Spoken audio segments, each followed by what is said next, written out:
My name is Natalie Miles. I am 50 years old. I live in a modest two-bedroom apartment in Westbridge, a town most people only notice when they need a hospital bed or an obituary printed. For the past 19 years, I have worked as a night facilities technician at St. Margaret's Medical Center. Most people just call me the janitor. The night my life finally cracked open, I was on my knees, scrubbing dried blood out of the grout outside ICU room 3, when my phone buzzed in my pocket. The blood was already cold. It always was by the time I got there. Nobody ever noticed the blood until it bothered them. Doctors saved lives. Nurses ran. Administrators gave speeches. And I erased what was left behind. I wiped my gloves on my pants and checked the message. It was from my husband. My parents are done pretending. Tomorrow will be easier for everyone. That was it. No explanation. No apology. Just a quiet execution notice wrapped in polite language. Let me be clear about something before this goes any further. I did not marry into a poor family. I did not marry into a kind one either. My father-in-law was a celebrated surgeon. His name was engraved on plaques, donation walls, and a surgical wing I helped rewire after a flood no one ever thanked me for fixing. My mother-in-law chaired charity boards and smiled for cameras like empathy was a skill she had perfected in rehearsals. My husband worked upstairs, wore clean scrubs, and told people I worked maintenance the way someone might confess to owning a leaky roof. They never said my job was shameful. They just treated it like it was contagious. At St. Margaret's, I worked nights because nights were quieter.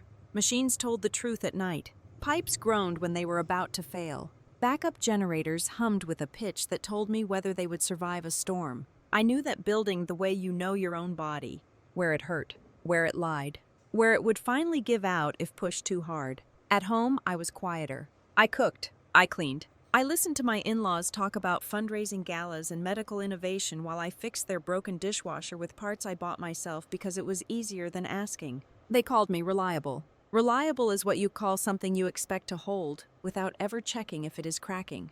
The hospital intercom crackled overhead. A nurse called for environmental services, sharp and impatient. I finished the last pass with the mop and stood slowly, my knees protesting like they always did at the end of a shift. The smell of disinfectant clung to my skin. It never really came off. I carried it home every morning like a second shadow. At 6:12 a.m., I clocked out. At 6:47 a.m., I was back in the building, not as an employee, but as a wife invited to a family breakfast in the executive dining room upstairs. My mother-in-law liked to stage important conversations over fresh fruit and forced smiles. She believed confrontation tasted better with yogurt parfaits. I changed out of my work uniform and into a gray cardigan with a loose thread at the sleeve. It had survived 3 winters, 2 layoffs that were not mine, and 1 charity dinner where I was mistaken for catering staff and asked to refill a water pitcher. I did it, out of habit. When I walked into that dining room, the conversation stopped. My father-in-law folded his newspaper with surgical precision. My mother-in-law set her spoon down like she had practiced the movement. My husband would not meet my eyes. They did not waste time. "Emily," my mother-in-law said gently, the way people speak to animals before they are put down, "this situation has gone on long enough." My father-in-law cleared his throat. "It is not personal. It is about alignment." Alignment. That word always showed up right before someone decided you were no longer useful. They talked about image, about reputation, about how difficult it was for my husband to advance when people asked questions about me. They never raised their voices. They did not need to. They had practiced this kind of dismissal their whole lives. Then my husband finally spoke. "Tomorrow," he said, staring at the table, "the hospital is restructuring. Facilities is being outsourced. You should hear it from us first." I nodded. I already knew. What they did not know was this. While they were planning my removal, they were standing on ground that still legally belonged to me. They did not know that the land beneath St. Margaret's Medical Center, the contracts that kept its power running, the signatures that allowed its generators to breathe during blackouts, all traced back to one name, mine. They thought I was just the woman who cleaned the floors after miracles and mistakes. They forgot I was also the one who made sure the building never collapsed on top of them. And tomorrow, when they handed me a folder and asked for my keys, they were going to learn the most expensive lesson of their lives. Some things, once returned, do not come back quietly. The email arrived at 8:04 a.m. exactly 12 minutes after I finished reattaching a loose oxygen line in the West Corridor. No subject line, just a calendar invite. HR sync, mandatory. I stared at my phone while the hum of the machines settled back into their normal rhythm. The ICU did not care about restructuring. It never did. It only cared that everything kept breathing. I wiped my hands, peeled off my gloves, and checked the room number again. Wrong floor, wrong wing, wrong life. I had been in that building since before half the executives learned how to pronounce infrastructure. I had watched interns cry in stairwells, surgeons scream at printers, and donors faint when the power flickered during tours. I fixed all of it, quietly, without documentation, because if I documented every near disaster, they would have had to admit how close they came to collapse. At 8:30 a.m., I walked into conference room C. HR had already set the tone. Glass walls, frosted logo, a carafe of water no one touched. Haley sat at the table, spine straight, hands folded, eyes rehearsed. She was young enough to believe policy was the same thing as justice. Next to her sat a man from legal I had never met. He had the posture of someone who never lifted anything heavier than a pen. "Emily," Haley said, smiling. "Thank you for coming." She gestured to the chair across from her. I sat. They did not ask how I was. They never do when the outcome is already decided. Haley slid a folder toward me. Thick, white, impersonal. "We are undergoing a strategic restructuring," she said. "Facilities operations will be transitioned to a third-party provider effective immediately." Immediately. 19 years collapsed into one word. The lawyer cleared his throat. "This is not a reflection of your performance. This is a business decision." I opened the folder. 3 months severance. Health coverage through the end of the quarter. A non-disclosure agreement thick enough to suffocate any memory I had of the place. My title was wrong. My middle initial was wrong. They misspelled the street on my address. I closed it slowly. "You are requesting my badge and keys today," the lawyer added, voice flat. "Along with any company property in your possession." Company property. I looked at Haley. "Are you sure?" I asked. She blinked. "Yes." I nodded. I reached into my pocket and placed my badge on the table. The plastic was cracked at the corner. I had dropped it during a blackout 5 years earlier, while rerouting power manually so the neonatal unit would not lose heat. Then I reached into my bag. I laid the keys out one by one. 11 of them. Labeled. Worn. Some older than Haley. The room went quiet. "That is a lot of keys," Haley said.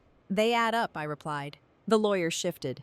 "Are those all?" I looked at him. Yes. That was not a lie. It just was not the whole truth. I stood.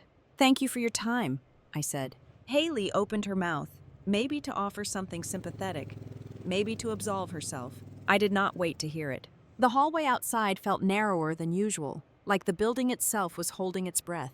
I walked past the maintenance closet I had stocked myself when budget approvals took too long, past the breaker panel I had rewired after lightning took out half the east wing, past the emergency generator room that only ran because I personally negotiated the fuel contract when procurement forgot. No one stopped me. They never do until something breaks. Outside, the air was sharp. Honest. I stood in the parking lot for a long moment, listening to my heartbeat like it was recalibrating. Then I drove home. I did not cry. I made tea. I fed the cat. I changed out of my work clothes and opened the hall closet I had not touched in years. Behind old winter coats and a vacuum that screamed when you turned it on, sat a steel lockbox. The key was taped to the back of a framed photo from my first year at the hospital, back when the building still smelled like drywall and ambition. I unlocked it. Inside were documents no one ever asked for back. Original site lease, utility contracts, city permits, amendments signed during temporary emergencies that never quite ended. I spread them across the kitchen table. The lease was dated 19 years ago. The ink had faded, but the name at the bottom was still clear. Emily Carter. I remembered that day. The hospital had been days from losing the property. No credit, no lender willing to touch them. The board panicking behind closed doors. My father-in-law pacing like a god being told no. They needed someone stable, someone with credit, someone willing to sign quietly. They asked me because they assumed I would never use it. I flipped to the renewal clause. My finger stopped. The language was specific, brutally so. Written notice required 60 days prior to expiration. I checked the date. Then I checked my calendar. Then I laughed. Once. Sharp. They missed it. Not by hours. By days. I leaned back in my chair and stared at the ceiling. For years, they told me I was replaceable. They were wrong. They had replaced the person. They forgot about the signature. I gathered the documents and slid them back into the lockbox. Then I picked up my phone and dialed a number I had not used in a long time. "Lenny," I said when he answered. "Do you still practice real estate law?" There was a pause, then a low whistle. "Oh," he said. "That building." "Yes," I replied. "That building." Silence. Then, "Do they know?" I looked down at the folder still sitting on my kitchen counter. The severance, the NDA, the neat little ending they had prepared for me. "No," I said calmly. "They just asked for their keys." I hung up. For the first time since that meeting, my hands were steady. They wanted everything back. They were about to get it. Lenny did not ask many questions. He never did when something smelled expensive. We met the next morning at a small office wedged between a dental lab and a bail bonds place downtown. The sign outside still had peeling letters from the last tenant. But the coffee was strong and the walls were thick. That mattered more. He read the lease without interrupting me, page by page, amendment by amendment. His expression changed slowly, like a weather front moving in. "They never removed your name," he said finally. "No," I replied. "They never thought they needed to." He tapped the renewal clause with his pen. "They missed the notice window. Clean miss. No ambiguity." I nodded. "And," he continued, flipping to another section, "they sublet part of the parking structure to a private imaging contractor without disclosure." I leaned forward. "That was never approved." "No," he said. "And it violates 2 clauses. Material breach." The words settled between us like something heavy being placed gently on a table. I did not smile.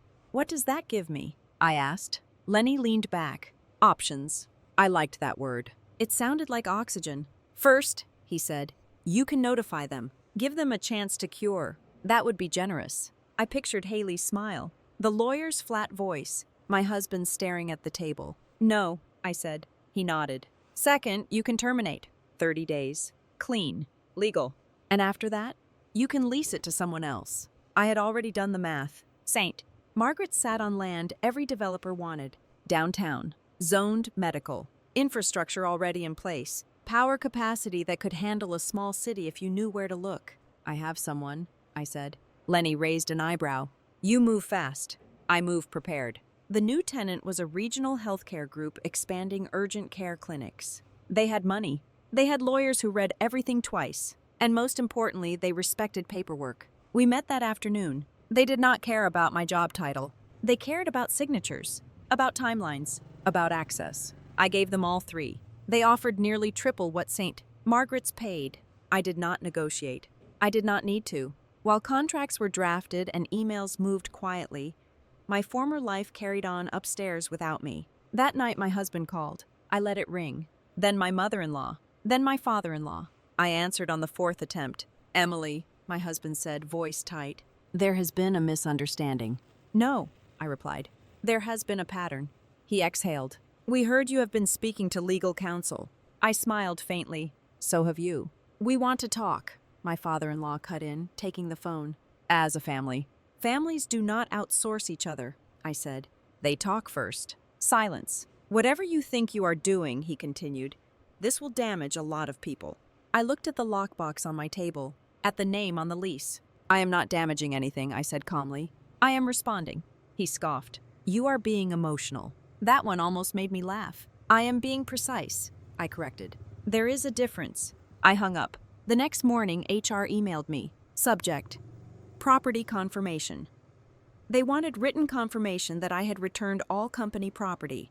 Keys, badges, documents, digital access. I stared at the message for a long moment. Then I replied, "Yes, including the documents you forgot were still mine." I copied legal, facilities, Haley. Then I attached the lease. All of it. I imagined Haley opening the file, scrolling, frowning, reaching the signature line. My name. The phone rang again. This time it was the hospital CEO. I answered.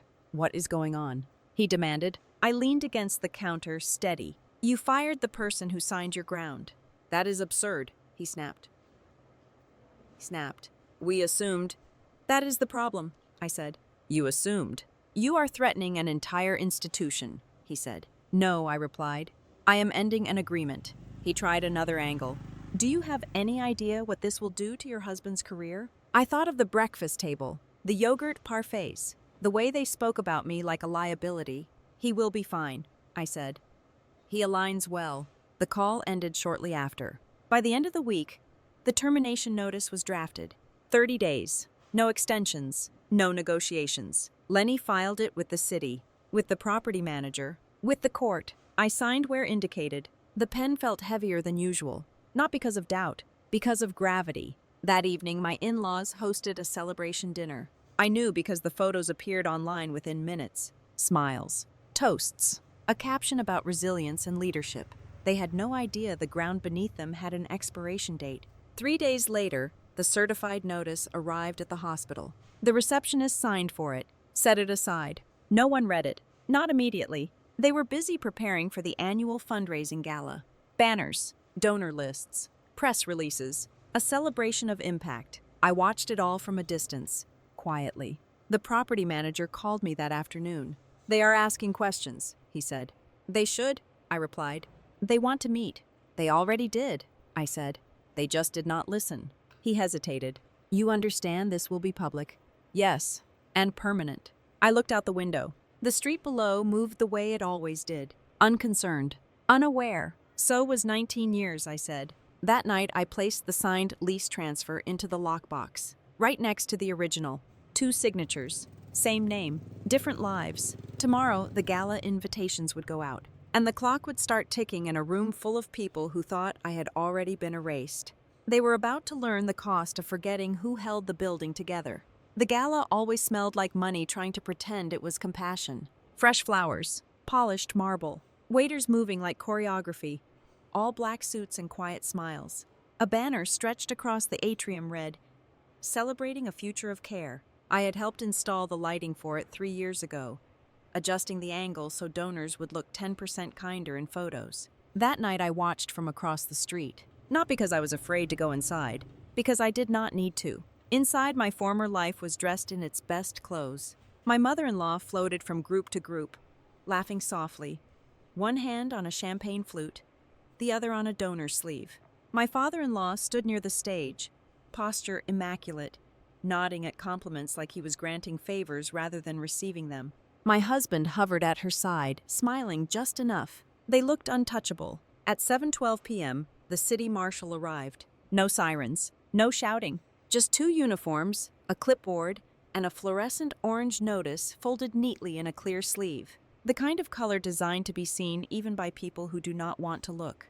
The marshal spoke to the front desk first. The receptionist frowned, then pointed toward the administrative wing. Someone whispered. Someone else laughed nervously, assuming it was a mistake, a vendor, a misplaced delivery. By 7:18, the CEO was pulled aside. I could see him through the glass, his smile stiffening as he read. His mouth opened slightly, then closed. He read it again, slower. The orange paper did not change. By 7:25, whispers had turned into ripples. Phones came out. Donors leaned closer, curiosity sharpening their expressions. Nothing attracts attention like authority that suddenly looks confused. At 7:30, the marshal affixed the notice to the glass doors leading to the executive offices. Zip ties, clean, legal. Notice of termination and demand to vacate. 48 hours. The atrium fell into a silence that felt physical. My mother-in-law was the first to break it. She laughed, a short, bright sound.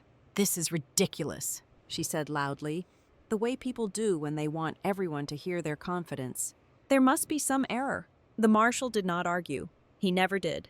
He simply handed over the paperwork and asked her to direct him to the authorized representative. The authorized representative was pale. At 7:41, someone finally read the plaintiff line out loud. My name traveled through the crowd like a dropped glass. Emily Carter. Not doctor. Not donor. Not board member. Facilities. The gala did not recover. The CEO attempted damage control. He gestured toward the band, toward the stage, toward the open bar. He spoke quickly, voice too loud, promising answers soon. The donors listened. Then they checked their phones. By 8:03, a local reporter arrived. By 8:10, someone posted a photo of the notice. By 8:22, the story had a headline: Downtown Medical Center faces eviction over lease dispute. They did not use my name in the first version. They would. Inside, The emergency meeting formed in the glass conference room.